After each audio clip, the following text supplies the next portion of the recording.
Oke, baik. Nah, di sini sudah ya, kayaknya udah terrecord sih.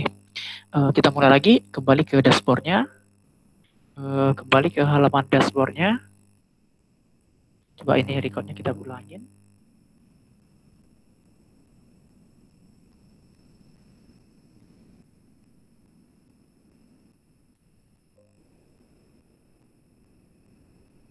Baik, di sini sudah. Nah, di tampilan awal itu nanti kelihatan nih ada grafik bisnis ya, ada arus kas, ada penjualan, nanti sampai ke laporan laba rugi. Jadi bisa kita lihat mau monitor grafik bisnisnya seperti ini. Nah, itu yang pertama. Kemudian secara umum transaksi di jurnal ini sebetulnya simpel. Jadi ketika kita transaksi penjualan, pembelian, nanti akan langsung ke laporan. Nah, laporan di sini udah sesuai dengan fitur akuntansi, baik itu tentang sekilas bisnisnya maupun laporan penjualan, laporan pembeliannya. Misalnya dari sekilas bisnis ini kita bisa lihat laporan-laporan keuangan. Misalnya mau lihat laporan neraca, kita tinggal klik aja di sini. Klik neraca, kemudian kita lihat di sini nih. Nah, neracanya ini per kapan kita bisa lihat. Biasa sih neracanya update-nya setiap hari. Kalau kita ikutin tanggal terakhir gitu ya. Nah, bisa juga kita mundurkan, misalnya mau lihat neraca di bulan lalu. Nah, lampiran neraca di bulan lalu juga bisa kelihatan. Berarti tampilannya di sini sampai 31 Agustus gitu ya. Atau kita mau lihat laporan laba rugi. Laporan laba ruginya tinggal kita back dulu, kemudian kita klik di sini. Nah, laporan laba ruginya ini akan memunculkan nih transaksi-transaksi yang ada di jurnal. Misalnya per kapan, ya kan? Nah, kita lihat di sini. Nah, kita bisa pilih filternya. Misalnya per bulan ini atau per bulan lalu. Tinggal klik bulan lalu, kemudian kita filter di sini. Nah, ini kita filter. Nah, kemudian akan kelihatan nih pendapatan kita berapa. 202 misalnya kalau ada diskon. HPP ini pemakaian bahan baku yang kita jual atau bahan jadi, istilahnya stok yang terpakai gitu. Nah, ini pemakaian produknya berapa, masuk ke kelompok HPP, dikurangin lagi biaya operasional, dikurangin lagi, ditambahkan pendapatan lainnya, dikurangin biaya lain-lainnya sampai nanti ke pendapatan bersihnya. Jadi PT Infotama System ini adalah akun demo. Per bulan lalu keuntungannya 136.539 gitu ya gambarannya. Jadi per bulan lalu bisa kelihatan nih laporannya. Bisa lihat per bulan atau juga per tahun atau per minggu. Ada banyak laporan-laporan yang bisa dimanfaatkan nih sama tim. Mungkin ketika nanti usahanya udah berjalan atau sedang berjalan nanti bisa kelihatan nih. Jadi kita bisa lihat laba rugi kita per bulan gitu ya. Kalau mau cek laporan yang lain banyak, ada laporan penjualan, ada laporan pembelian atau pengeluaran, nanti juga bisa dicek dari jurnalnya. Itu sekilas tentang fitur yang ada di menu laporan ya. 4 menu berikutnya ada menu kasbank, penjualan, pembelian, dan biaya. Ini kita sebut dengan menu transaksi. Jadi si kasir atau si admin nanti banyak bertransaksi lewat transaksi yang ada di keempat menu berikut ini. Contohnya misalnya di menu kas dan bank. Nah, di menu kas dan bank ini kita sebut juga pos keuangan atau dompetnya usaha. Contohnya misalnya usaha fotokopinya pakai satu bank, namanya misalnya Bank BNI ya. Bank Danamon aja deh, Bank Danamon saldonya masih ada. Misalnya Bank Danamon ada saldonya 213, kemudian satu lagi pakai kas tunai, kita sebut misalnya namanya kas kecil atau petty cash misalnya. Nah, kita sebut namanya petty cash, jadi dia udah ada, nggak usah petty cash deh, kita sebut misalnya ini aja, kas kasir misalnya. Nih kas kasir, jadi kita anggap ada dua, ada kas kasir sama ada rekening Danamon tadi, Bank Danamon gitu ya. Nah, kas kasir ini untuk transaksi tunainya, mungkin nanti kalau kas banknya ini untuk transaksi lewat banknya. Gitu. Nah, di Bank Danamon ini kalau kita klik di sini akan kelihatan nih histori transaksinya. Nah, histori transaksinya itu dari sejak awal sampai akhir pakai jurnalnya kapan. Nah, kelihatan nih. Ini terakhir kita pakai Danamon itu tanggal 21 Februari 2020. Pengeluarannya sebesar 1 juta, ada pengeluaran uang untuk biaya listrik. Ini kelihatan biaya listriknya. Nah, saldo akhirnya juga sudah kelihatan.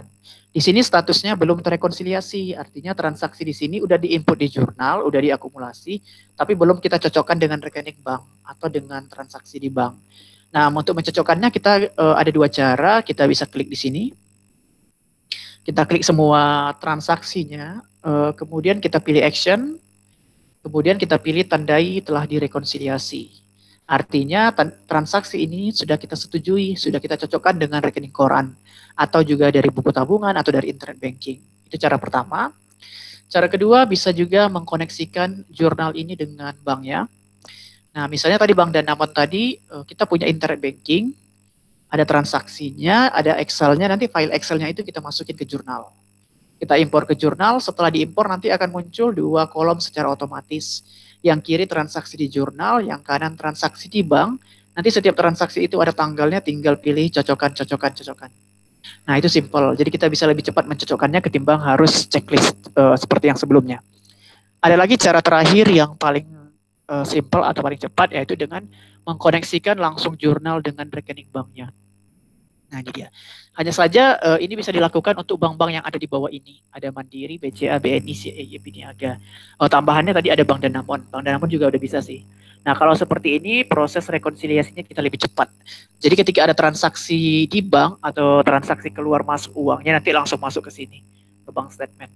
Dan nanti akan langsung terrekonsiliasi. Jadi proses rekonsiliasinya lebih cepat. Itu sekilas tentang menu tambahan yang ada di fitur kas dan bank. Nah, berikutnya kita mulai dari menu penjualan, pembelian, biaya. Kita mulai dari pembelian, misalnya kita ada pembelian kertas, contoh ya.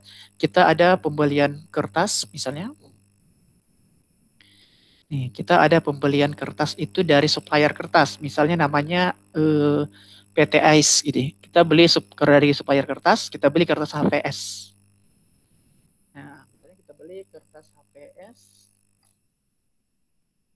Satuannya di sini kita pilih RIM. Nah, produk kertas ini kita beli, juga bisa kita jual, dan kita butuh monitor stoknya juga. Nah, kertas HPS ini sudah ada 1 RIM, misalnya saya belinya 10 RIM.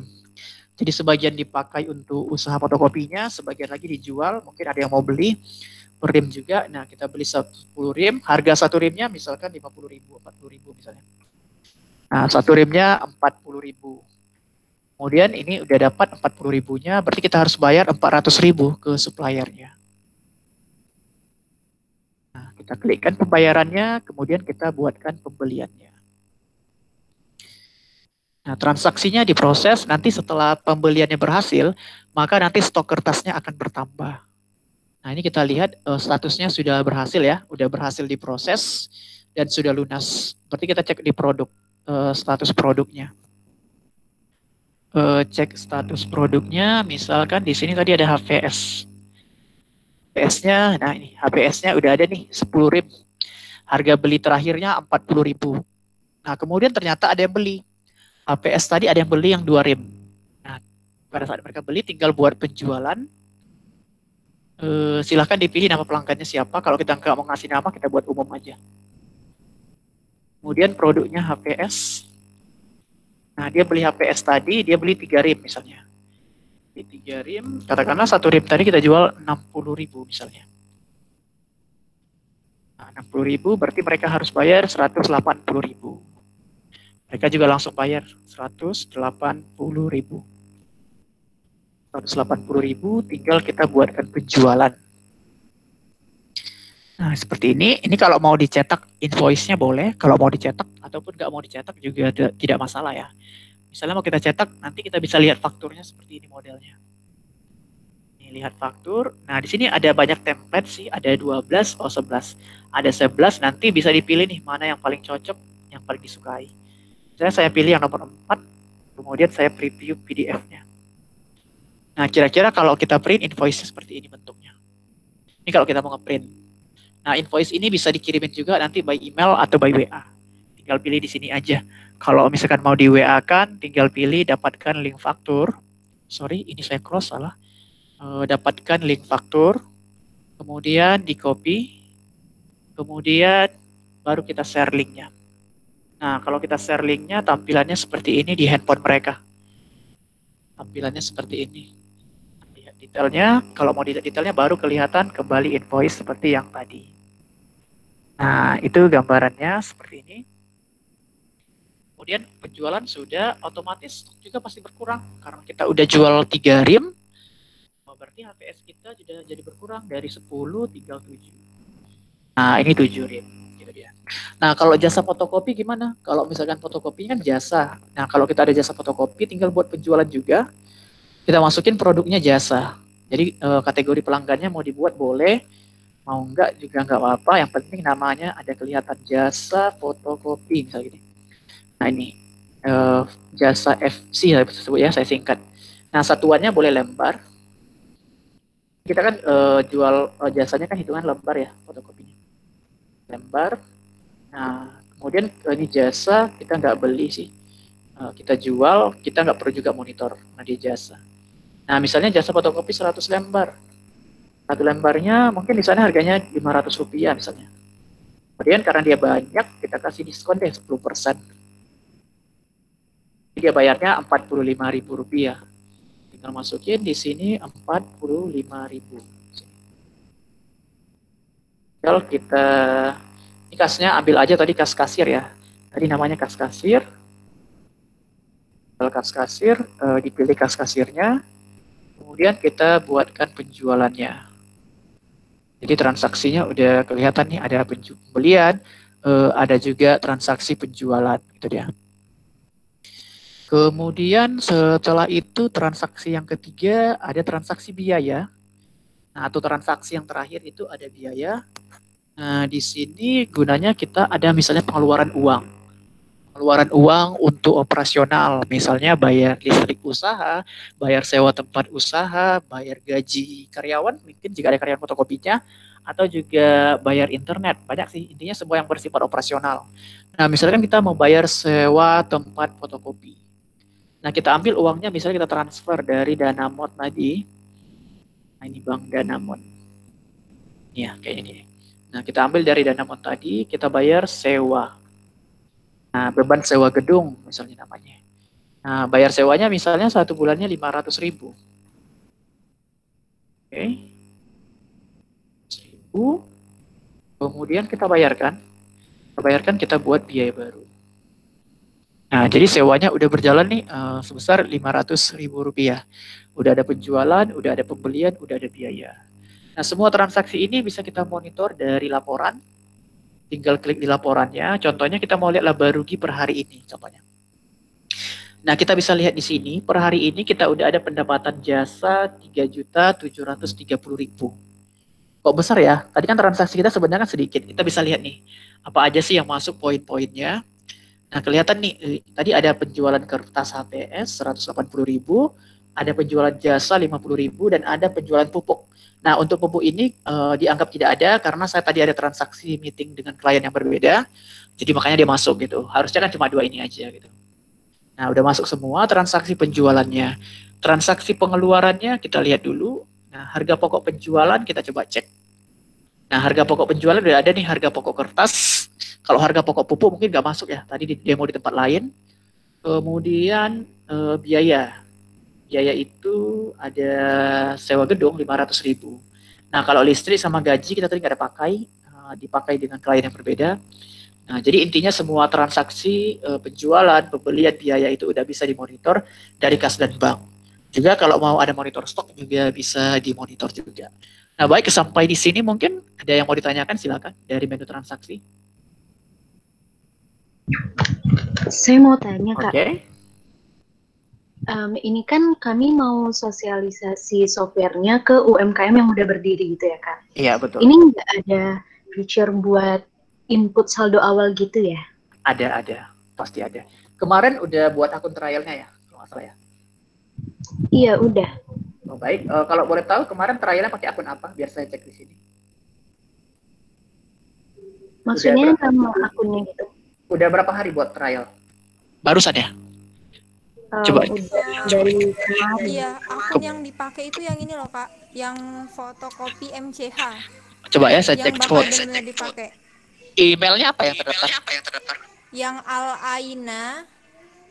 Oke, ada. Montecarlo@gmail.com. Oke, baik, ada. Oke. Nah, akunnya itu kan udah ada tuh. Jadi nanti kalau demo dengan UMKM-nya pakai itu aja. Kemarin kan sempat itu ya, udah disampaikan nggak sama UMKM-nya? Udah berarti kan ini kan mereka kan belum tahu nih produknya seperti apa. Jadi pengen disosialisasikan gitu ya. Iya, boleh, bisa dibilang begitu. Oke, baik. Nah, di sana kemarin ada yang udah coba masukkan saldo akunnya? Saya tuh Bisa sih, Kak. mau coba yang di beban ya Kak tadi. Oke, Nah, ini beban dulu atau saldo dulu nih? Beban dulu ya? enggak. Nah kan mau masukin di beban, tapi kayak Oke. udah ada cash gitu. Jadi nggak bisa ya kita kayak input kayak jadi bikin neraca awal gitu. Baik, neraca awal itu di jurnal kita sebut dengan daftar akun namanya. Jadi kita masuk ke daftar akun, ya. Case-nya kita masuk ke daftar akun. Jadi kita lengkap aja nih, dari sini kita langsung ke bawah ke daftar akun. Nah, di daftar akun ini kelihatan nih semua akun-akun yang dipakai di jurnal ya. Sama seperti akuntansi yang ada di Indonesia lah, sistemnya sama sih. Nah, jadi akun kita itu ada kas dan bank, ada kategorinya, ada akun piutang, ada akun aktiva lancar, ada akun kewajiban, ekuitas, harga pokok penjualan, dan beban, serta beban lainnya. Nah, kalau untuk di sini sebetulnya ketika si klien pertama kali buat akun trial atau akun jurnal, itu sebetulnya akun-akunnya sudah ada yang ikut langsung dari jurnalnya. Tinggal kita menambah, contohnya di kas dan bank, ini kan banyak nih sebetulnya kalau yang pertama kali buat akun itu, akunnya itu cuma 2 sih, ada akun kas, kemudian ada akun bank, itu aja. Jadi kalau mau ditambah, tinggal menambah di sini, kita tinggal buat akun baru di sini. Termasuk juga akun beban. Kalau misalnya menambah akun beban baru, tinggal pilih beban di sini. Kemudian kita masukin nama bebannya apa. Misalnya biaya untuk ini ya, misalnya biaya kebersihan namanya. Kebersihan dan keamanan toko misalnya. Nah itu, tinggal buat aja akun barunya. Setelah kita akunnya udah kita rasa cukup, udah kita rasa sesuai, tinggal kita masukkan saldo awalnya. Nah, caranya dari tindakan masuk ke saldo awal. Di sini kita saldo awalnya ini pertama kali pakai jurnal. Jadi rencananya jurnal ini mau dipakai per kapan ya? Misalnya untuk UMKM-nya mereka pakainya per awal September. Jadi awal September berarti tanggal 1 September 2020. Kita tinggal setting di sini tanggalnya 1 September. Karena 1 September berarti dia mundur 1 hari, berarti 31 Agustus 2020. Nah, per 31 Agustus itu kita masukin nih saldonya. Kasnya berapa, rekening banknya berapa ya. Kalau ada piutang usahanya dimasukin, hutang usahanya berapa, termasuk juga modal usahanya berapa. Intinya yang di kiri dan di kanan itu harus balance. Cara masukinnya kita tinggal pilih ini. Nah, khusus untuk akun yang kas, kita isikan yang di tanda hitam ini. Jangan yang di sini. Nah, kita isikan di sini. Nah, nanti kalau akun yang berhubungan sama hutang atau kewajiban, biasanya mereka saldo normalnya dikredit. Nah, kita isikan di sini. Gitu dia. Setelah kita isikan rinciannya, barulah kita terbitkan saldonya. Nah, kita terbitkan, tinggal kita pilih di sini nih, terbitkan. Nanti akan otomatis sendiri pas kita cek di daftar akun, nanti kasnya udah ada, hutang usahanya udah ada, modal usahanya udah kelihatan. Nah, itu sekilas tentang cara membuat setting dari akunnya gitu. Silakan pertanyaan selanjutnya mungkin kalau ada.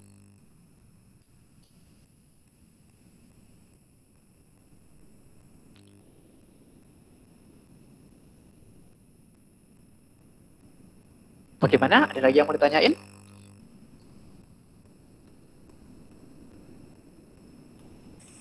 Boleh dilanjutin, Kak. Baik. Nah, penjualan, pembelian, biaya sudah ya. Terakhir, bukan terakhir sih, ini kontak. Nah, kontak ini berisikan data dari supplier. Nah, data supplier kita, nama kontaknya, nomor kontaknya ya, data ke karyawan kita kalau ada, kemudian data pelanggan. Jadi kalau sistemnya dia kayak distributor gitu, mungkin ada data pelanggan. Tapi kalau karena ini fotokopi jatuhnya ke retail sih sebetulnya. Ini tidak begitu banyak sih ya data pelanggan gitu. Paling di data supplier nanti gitu. Ini yang berhubungan dengan kontak. Berhubungan sama produk. Nah, produk di sini adalah produk yang kita jual ya. Nah, produk di sini ada kelihatan nih nama-nama produknya apa aja. Nama-nama produknya apa aja bisa kelihatan di sini. Nama produk kita jual, harganya. Kalau kita mau melakukan store of name pun bisa dari sini. Nah, tinggal buat di sini penyesuaian stok. Nah, penyesuaian stok, ya kita misalnya mau store of name nih, berapa sih stok yang ada di toko mereka.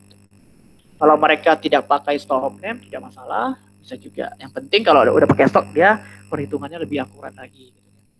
Kemudian yang ketiga ada pengaturan aset. Nah, ini biasanya sih apakah ada UMKM yang pakai aset atau tidak ya. Kalau misalkan mereka pakai aset, kita juga bisa lakukan depresiasi aset di sini.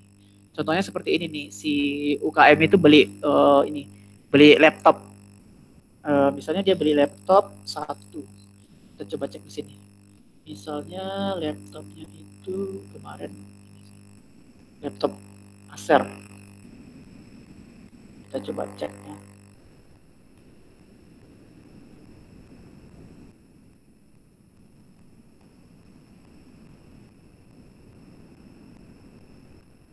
Nah, misalnya namanya computer set nih. Misalkan namanya computer set. Dibelinya tanggal bulan 5 2020. Dibelinya bulan 5 2020, masa manfaatnya 4 tahun. Nah, udah berjalan 4 bulan. Udah berjalan 4 bulan, nanti setiap bulannya dia akan berkurang 104.000. Seperti ini nih. Nah, ini penyusutannya belum selesai ya, belum kelar. Nanti bisa yang ini aja, coba. Contohnya aja, misalnya Honda Beat ya contohnya. Kita ambil yang Honda Beat ini. Nah, Honda Beat ini awalnya harganya 15 juta. Dia dipakai untuk operasional si pemilik toko, untuk antar barang misalnya. Nah, harga awalnya dibeli 15 juta, masa manfaatnya 5 tahun ya. Masa manfaatnya 5 tahun. Metode penyusutannya itu metode straight line, garis lurus dengan nilai penyusutan 20% setiap tahun.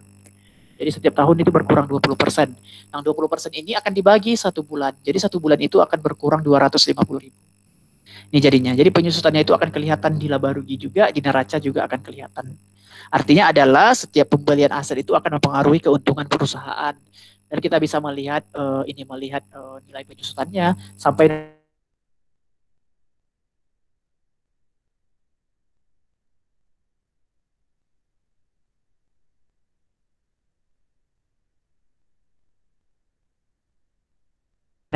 nah itu pertama kali pakai jurnal, nanti kita banyak bekerja dengan daftar akun gitu di awal-awal. Daftar akun udah, kemudian menu tambahan lagi ada daftar lainnya. Di daftar lainnya ini adalah fitur yang tidak ada di sebelah kiri, nanti bisa kita dapatkan di sebelah kanan. Contohnya kita mau setting misalnya daftar audit, kita mau lihat jadwal berulang atau masukkan fitur tagging, nanti bisa dari sini, dari daftar lainnya. Termasuk juga kalau misalkan kita ada tarik data dari jurnal nih, kita tarik data ke Excel, kita ekspornya ke Excel, nanti lihatnya juga dari sini, dari daftar lainnya gitu ya. Terakhir setting. Nah, di setting ini langkah awal ketika kita pakai jurnal. Jadi nanti si UKM itu masukin logonya, nama usaha, nama toko, kemudian alamatnya. Di sini juga boleh dibuat setting pengguna. Jadi nanti yang pakai akun jurnalnya berapa orang, misalnya 3 orang ya. Nanti kita bisa batasin nih aksesnya apa aja. Apakah bisa masuk ke semuanya atau sebagian aja gitu. Nah, ini sekilas tentang fitur-fitur yang ada di jurnal secara umum. Oke, ada yang mau ditanyakan lagi? Silakan. Kak, mau tanya. Oke. Ini kan jurnal tuh ada bisa akses lewat PC atau bisa lewat di aplikasi HP kan, Kak? Betul. Nah, itu semua fitur-fitur yang di PC ada semua nggak di HP, atau yang di aplikasi HP itu hanya terbatas aja fitur-fiturnya, Kak? Jadi lebih lengkap di PC gitu. Ya, simpelnya tidak semua sih fitur yang ada di handphone itu ada di jurnal ya. Jadi kita punya 2, ini saya jelasin sedikit. Kita punya 2 aplikasi Android kita, atau di iOS juga ada. Pertama kita punya Journal Touch. Journal Touch ini bisa juga disebut dengan aplikasi posnya. Aplikasi posnya, nah ini biasanya untuk satu akun perusahaan nih, misalnya UKM-nya fotokopi pakai jurnal, maka nanti dia bisa request satu aplikasi ini. Nah, satu aplikasi ini bisa dijalankan hanya di satu handphone, bisa dijalankan di satu perangkat. Nah, aplikasi Journal Touch ini dia fungsinya itu khusus untuk penjualan. Jadi fungsinya khusus untuk input transaksi penjualan aja gitu. Tinggal klik-klik penjualannya, khusus transaksi penjualan. Jadi dia nggak bisa buat biaya, nggak bisa buat pembelian, nggak bisa buat yang lain-lain. Dia hanya buat biaya. Jadi ketika ada orang belanja, tinggal klik-klik tuh dari handphonenya gitu, klik. Itu namanya Journal Touch. Nah, ada lagi aplikasi kedua namanya Journal Mobile. Nah, Journal Mobile. Nah, Journal Mobile ini fiturnya berbeda dari aplikasi pos. Dia hampir sama dengan jurnal versi desktop atau web. Hanya saja di fitur laporan, dia cuma ada 3 laporan, yaitu ada laporan neraca, kemudian laporan laba rugi ya, kemudian ada laporan arus kas. Untuk transaksi, dia bisa buat penjualan, kemudian bisa buat pembelian, kemudian dia bisa buat biaya. Aksesnya sesuai dengan jenis paket jurnalnya. Contoh si UKM pakai paket Pro. Jadi dia bisa dapat 3 user kan. Nah, masing-masing user itu berarti bisa masuk ke jurnal mobile sesuai dengan akun mereka. Tapi kalau si UKM-nya pakai akun starter, berarti dia cuma dapat 1 user. Berarti loginnya cuma 1 orang. Jadi email dan password yang bisa didaftarkan itu cuma 1 gitu. Nah, itu dari gambarannya tentang jurnal yang ada di mobile dengan yang ada di posnya atau jurnal touch-nya. Tapi kalau untuk penjualan, khusus penjualan memang lebih disarankan yang pakai jurnal touch. Dia lebih simpel untuk memakainya. Ini hanya bisa dijalankan di satu perangkat, di satu handphone yang sama gitu. Jadi kalau handphonenya ganti, nanti settingannya diubah dulu, baru bisa transaksi lagi gitu dia. Dari fitur-fitur kita. Oke, ada lagi mungkin yang mau ditanyakan? Ada, Kak. Jadi kalau misal ini apa namanya kekurangan dari menggunakan jurnal by apa sih jurnal Mobile. ID ini, ya itu kekurangannya cuma di sini di yang dijelasin barusan tadi atau ada yang lain, Kak? Kalau yang versi mobile itu aja sih dia fitur simple. Oh, kenapa sih fiturnya simple? Sebenarnya bukan dari kitanya sih, karena memang kalau kita buat aplikasi Android itu ada batasannya. Tampilannya kan ada ukurannya tuh dari Android sendiri gitu. Jadi tidak semua fiturnya masuk gitu dia. Makanya beberapa aplikasi yang ada di dunia, misalnya di Indonesia juga gitu, tidak semua itu bisa dibuat dari aplikasi Android gitu. Banyak juga yang sampai saat ini masih ke fitur webnya gitu. Tapi kalau hanya untuk buat penjualannya kan udah bisa dari ini, dari mobile-nya udah bisa. Yang dari jurnal touch tadi sama juga dari jurnal mobile gitu. Itu dia. Nah ini berarti di sini Mbak semua ini berarti buat kayak kelompok UKM gitu ya, UMKM ya. Menghandle beberapa UMKM ya.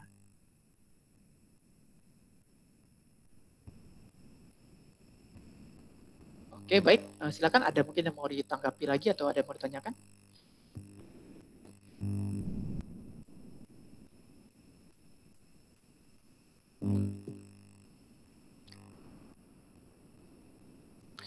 Masih ada lagi mungkin yang masih ini dari fitur-fiturnya?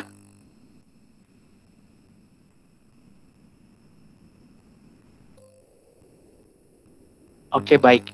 Nah, ini sedikit tambahan ya. Nah, jurnal ini kan dia kan software yang real time ya. Artinya software yang udah siap pakai untuk usaha. Bisa kelompok UMKM, bisa kelompok UKM. Nah, mungkin sebelumnya udah disampaikan juga sama tim marketing kita ya, Ibu Rahmadian. Nah, mungkin udah disampaikan juga. Nah, kalau jurnal ini kan sistemnya berlangganan. Nah, berlangganannya ini sesuai dengan maunya berapa lama. Biasanya sih klien kita ambil per tahun atau per 6 bulan. Tapi sebenarnya per bulan pun bisa sih sebetulnya. Hanya saja kalau ambil per tahun itu, misalnya si UKM pakai jurnal 1 tahun. Jadi dia dapat diskon. Untuk saat ini kita masih ada diskon 30% setahunnya. Nanti dapat 3 kali training juga dari tim jurnal. Kalau 6 bulan itu dapat diskonnya 15%. Misalnya mau dicoba nih diterapkan di usaha fotokopinya. Yang mana sih yang paling cocok? Ya, yang mana sih yang paling cocok? Kemungkinan besar sih di paket Pro. Tapi bisa juga di starter. Nanti kita lihat dari fiturnya. Nah, ini saya coba lihatkan untuk yang case-nya ini ya, case-nya dari fotokopi ya. Nah, jadi perbandingannya bisa dilihat di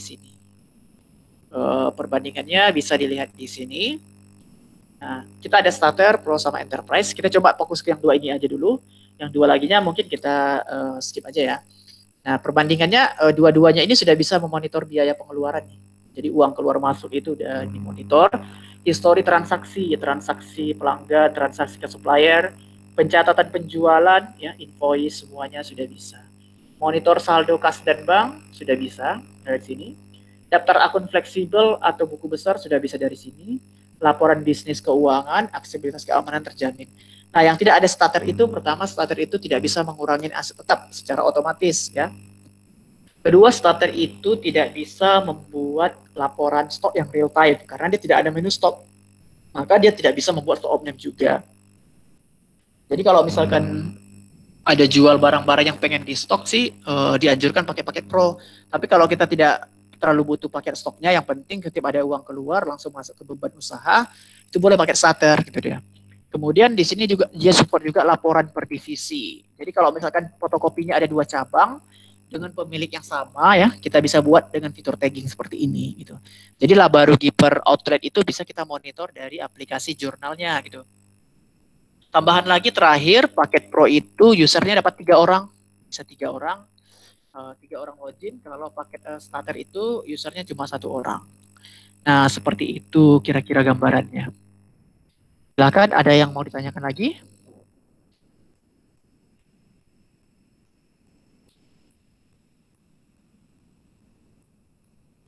Kayaknya udah sih Kak, itunya udah jelas kok soal Oke. aplikasi. Baik, soal aplikasinya udah jelas ya. Iya. Oke.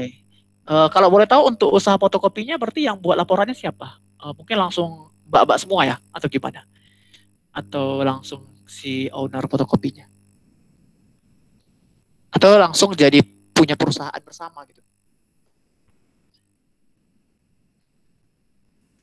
Enggak, ya kita itu cuman kayak memperkenalkan ada aplikasi Jurnal ID gitu loh Kak. Baik. Buat menggunakannya itu nanti balik lagi ke UMKM-nya. Kita cuman kayak memperkenalkan gini cara pakainya gitu. Baik. Nah, iya sih, bagus sih. Berarti itu bagian dari ini ya. Ini kalau nggak salah masih KKN ya, kalau nggak salah ya. Iya benar. Nah, nanti tolong disampaikan apa yang telah kita jelasin ya tentang jurnal. Termasuk juga dari sisi harga mungkin bisa disampaikan juga. Nanti kalau ada klien yang dirasa cocok, nah itu nanti tergantung nih apakah langsung dari Mbak sendiri yang akan present ke mereka atau dari tim jurnal. Berarti kalau dari tim jurnal otomatis kita seperti ini juga ya. Nanti bisa dari saya juga atau dari tim saya yang satu lagi. Nanti presentasinya seperti itu. Baik, kemarin akun trialnya kalau boleh tahu udah berapa hari ya dibuat? Atas nama siapa tadi akun trialnya? Kalau akun yang fotokopi MCH itu mungkin udah sekitar beberapa hari, tapi belum nyampe 1 minggu sih Kak, baru akunnya itu. Iya, itu memang sih kalau kita kan 2 minggu ya, 2 minggu masa trialnya. Tapi nggak apa, dimaksimalkan aja. Mungkin kalau dimaksimalkan sebetulnya nggak perlu lama sih, mungkin sekitar 1 mingguan udah kelihatan sih. Berarti ini nanti setelah ini nanti berarti Mbak ada buat ini ya kayak semacam seminar gitu ya atau gimana? Jumpa dengan mereka, ngumpulkan para UKM, terus ada kayak seminar offline mungkin ya atau offline? Ya. Nanti menjelasin ke mereka. Itu ya rencananya Mbak? Atau ada cara lain? Atau langsung datang langsung datang mendatangi mereka satu persatu? Rencananya seperti apa ya kalau boleh tahu? Mungkin ketuanya bisa jelasin, Aldi mungkin bisa jelasin nanti ke depannya gimana.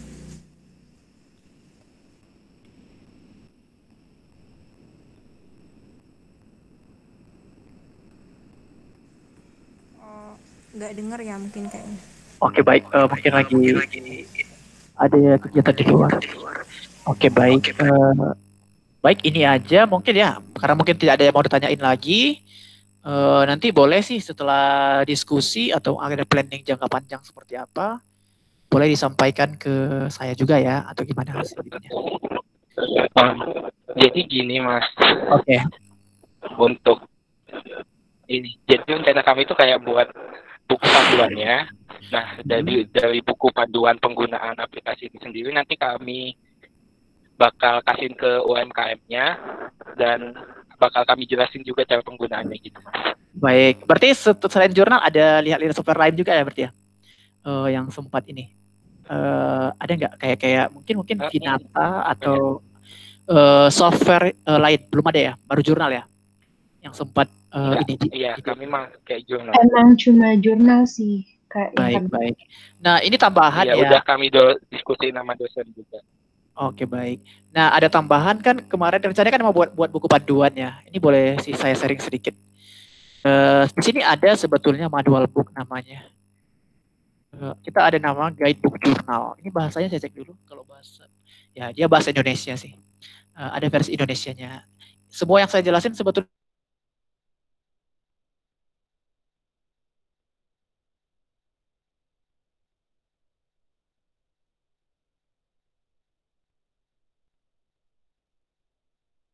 ada jadi bahan pembelajarannya ataupun bahan presentasi. Nah, ini bisa dari jurnalnya. Gitu dia, baik.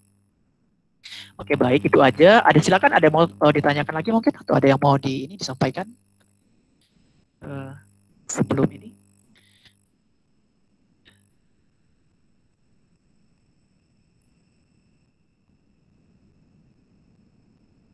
Kayaknya nggak ada sih, Kak. Oke, baik, itu aja ya. Oke, jadi terima kasih nih sudah di demo jurnal ya. Nanti gimana langkah ininya boleh disampaikan sih sama saya progres ininya ataupun kalau ada mau ditanyain ya terkait jurnal. Nanti mudah-mudahan UKM-nya ada ya yang mudah-mudahan yang bisa cocok nih dengan jurnal gitu. Nanti kalau ada yang mau dijelasin lagi fitur-fitur lebih lanjut mungkin boleh diskusi lagi seperti ini boleh terkait jurnalnya. Kalaupun misalkan kliennya mau di demo jurnal pun bisa, cuma mungkin kita sistemnya tetap seperti ini, tetap online. Tapi kalau Mbak dan Mas pengen langsung aja terjun, langsung udah paham jurnal nih, langsung menyampaikan jurnal ke kliennya juga itu lebih bagus lagi sih kalau dari kita gitu. Itu aja, ini saya stop untuk presenting monitornya ya. Baik, nanti saya coba kirimin ini recordingnya nanti akan saya kirimin. Oke, baik. Terima kasih sudah di demo jurnal. Selamat sore semuanya. Oke, selamat sore, Mas.